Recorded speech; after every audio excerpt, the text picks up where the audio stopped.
salah satu saksi kunci kasus Vina Cirebon, Dede, angkat bicara. Dalam wawancaranya di kanal YouTube Deddy Mulyadi, Dede mengungkap kesaksian dari keterangan saksi kunci Aep dan dirinya dalam BAP yang pada akhirnya menjerat 8 orang jadi terpidana.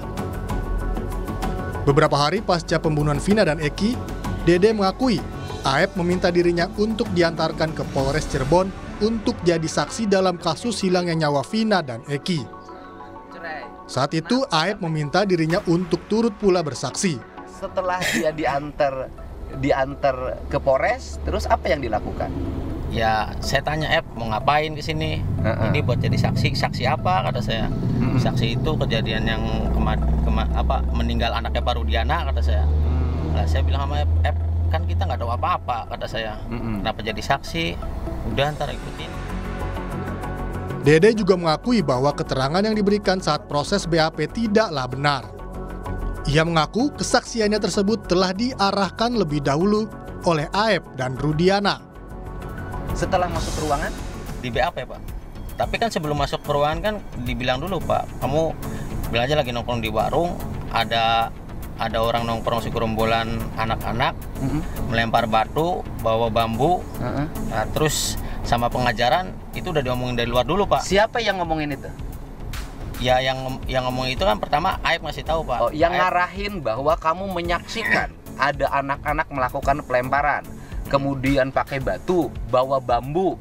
Nah, yang ngarahin pertama itu siapa? Aep sama Rudiana ngasih tahu ke saya Pak. Dua-duanya. Pengakuan Dede memang masih harus diuji. Namun jika keterangan Dede itu benar adanya, tentu bisa membuka babak baru. Terbuka tabir misteri kematian Vina dan Eki yang terjadi 8 tahun lalu. Dan di sisi lain, keterangan Dede bisa jadi bukti baru di tengah upaya para terpidana yang sedang mengajukan peninjauan kembali. Tim Liputan Kompas TV.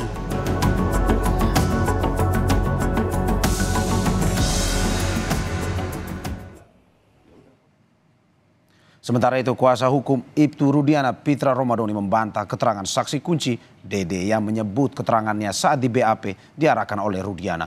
Pitra mengatakan keterangan Dede tidak benar dan fitnah.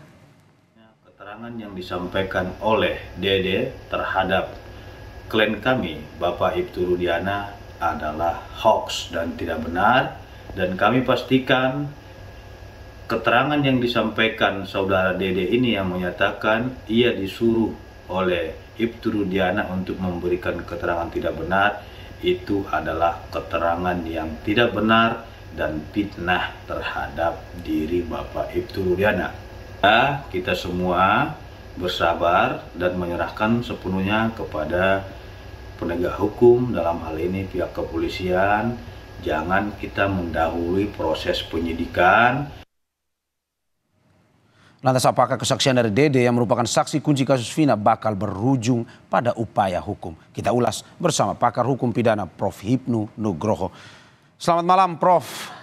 Selamat malam Mas. Terima kasih sudah bergabung di Kompas TV. Prof, sebelum saya mulai saya mau bacakan dulu dari YouTube channel itu di menit 29 detik 24. Di mana ditanyakan oleh Deddy Mulyadi, mengatakan ditanya kesaksian kamu palsu nggak, dan dijawab oleh Dede kesaksian saya palsu, tetapi disuruh oleh Aep dan Rudiana.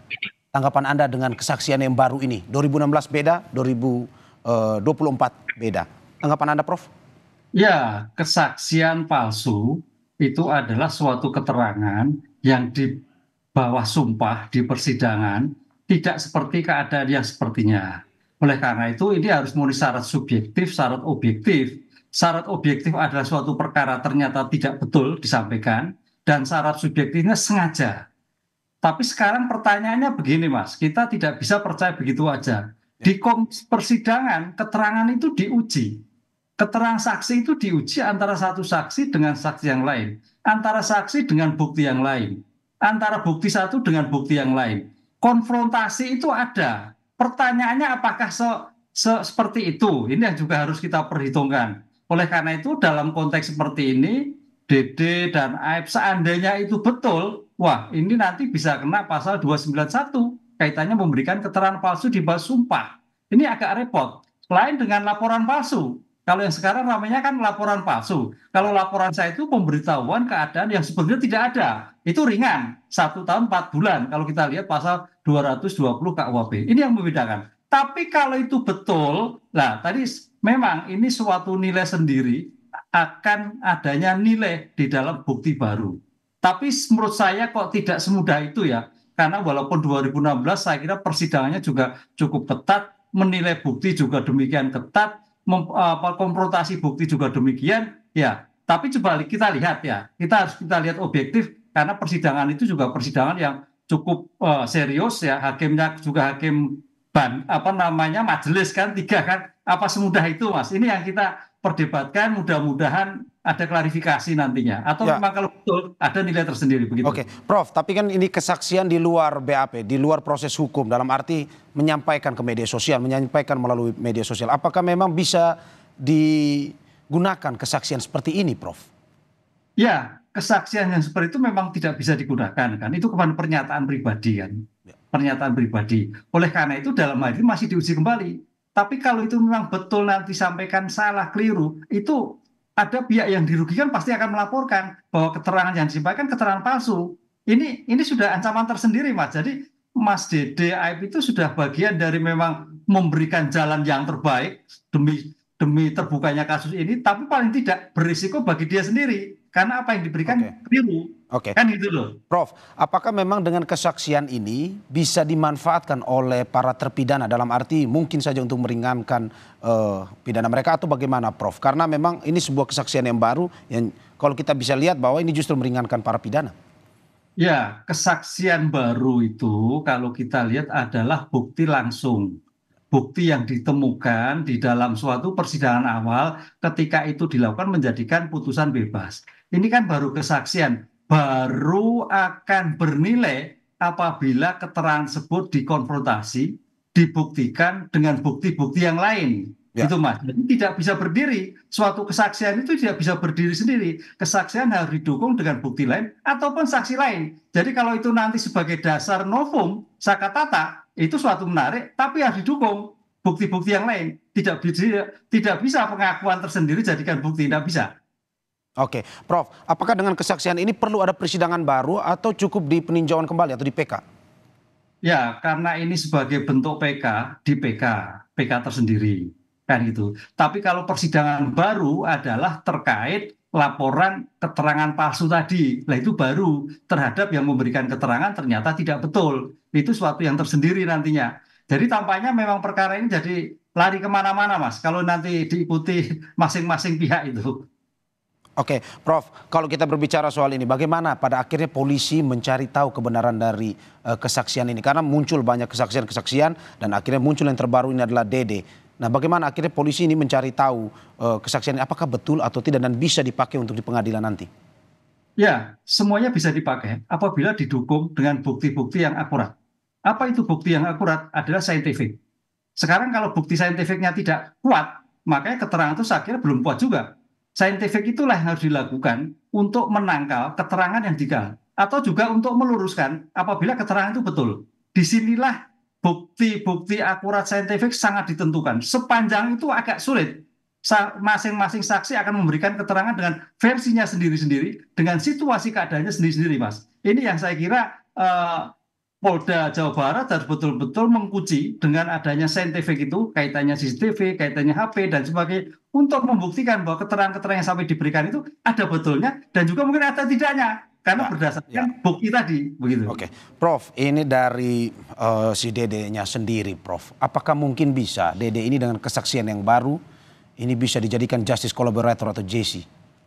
Nah, itu lain lagi. Nah, ini saya kira sebagai hal yang baru, Mas. Jadi kalau memang itu betul apa yang disampaikan, dia mempunyai bukti yang bisa mengkorelasikan, bisa masuk sebagai justice kolaborasi. Artinya membantu mengungkapkan suatu perkara. Ini saya kira banyak versi, bisa membantu, bisa membuka, tapi juga bisa menjadi permasalahan sendiri bagi yang menyampaikan tadi. Ini yang harus kita perdebatkan dalam segi ilmu hukum yang masing-masing pihak ketika tidak terima apa yang disampaikan di dalam suatu persidangan.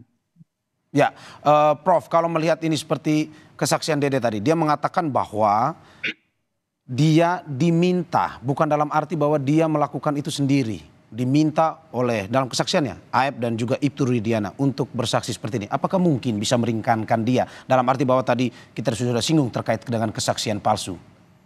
Agak sulit ya, agak sulit karena diberikan ini di luar persidangan. Harusnya disampaikan dalam satu persidangan. Oleh karena itu sebetulnya keterangan-keterangan yang disampaikan sekarang itu blunder semua, Mas. Blunder bagi yang menyampaikan, tapi juga blunder bagi penegakan hukum yang lain. Karena apa? Harus mendukung, harus mencari bukti yang disampaikan oleh Aib dan Dede ini sejauh mana kebenaran dari bukti-bukti yang dapat. Makanya di sini saya melihat tadi sudah ada pendamping dari Ibtu Rudiana. Itu suatu menarik, penyeimbang. Jadi bukti-bukti yang dilakukan betul atau tidak, sesuai atau tidak, bernilai atau tidak, ini yang seimbang. Karena kemarin kan tidak ada kuasa dari Ibtu Rudiana, sekarang sudah. Ini saya kira suatu objektivitas dalam suatu penanganan perkara. Jadi perkara yang dilakukan sekarang itu bernilai atau tidak tergantung pada suatu pembuktian. Karena rasnya sekarang itu sekarang sebetulnya kita tidak bisa hanya berdasarkan bukti-bukti saksi, bukti-bukti testimoni, tapi bukti-bukti saintifik. Bukti-bukti saintifik yang ditemukan itulah yang akan membuka, yang didukung dengan bukti yang lain. Sepanjang itu tidak dilakukan, Mas, ya buktinya ngalor ngidul semua nanti. Ya, apakah jadi misalkan kuasa hukum dari Ibtu Rudiana memiliki bukti yang lebih kuat terkait dengan kesaksian ini dan mungkin bisa menyudutkan dari kesaksian yang dilakukan oleh Dede? Apa yang mungkin akan terjadi nanti, Prof? Ya, itu kan bisa disadikan dengan bukti-bukti yang lain.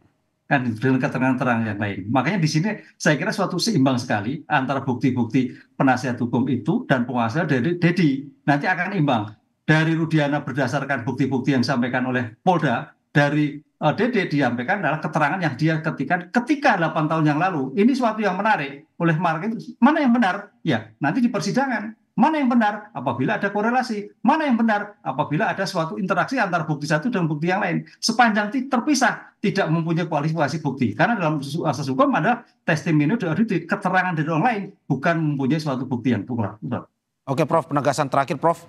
Berarti menurut Prof, kesaksian dari Dede ini tidak terlalu kuat atau tidak terlalu cukup buktinya? Ya, masih perlu dukungan bukti yang kuat. Karena baru keterangan saksi, baru keterangan sepihak. Karena dalam suatu keterangan saksi apalagi disampaikan di suatu persidangan, saya kira hakim akan melihat korelasi antara saksi Dede dengan saksi yang lain. Dan saksi, dukungan bukti yang kuat, Prof, seperti apa, Prof? Ya, bukti disampaikan di persidangan. Kan kita lihat alat bukti itu kan ada keterangan saksi, keterangan ahli, surat petunjuk. Barang bukti yang ditemukan ketika itu dalam suatu persidangan, bernilai atau tidak, itu kembali pada 184 KUHP, jenis-jenis alat bukti yang mendukung dari keterangan saksi yang ada. Ini yang saya kira harus di-compare dengan pembuktian sehingga kualifikasi bukti itu bernilai dan tidak bernilai. Oke, Prof, kesaksian makin muncul, kesaksian demi kesaksian, dan kita ikutin terus kasus ini dan kita harapkan memang seterang-terangnya akhirnya terbuka terkait dengan kasus Vina dan Eki ini. Terima kasih Prof Ibnu Nugroho sudah bergabung dengan Kompas TV.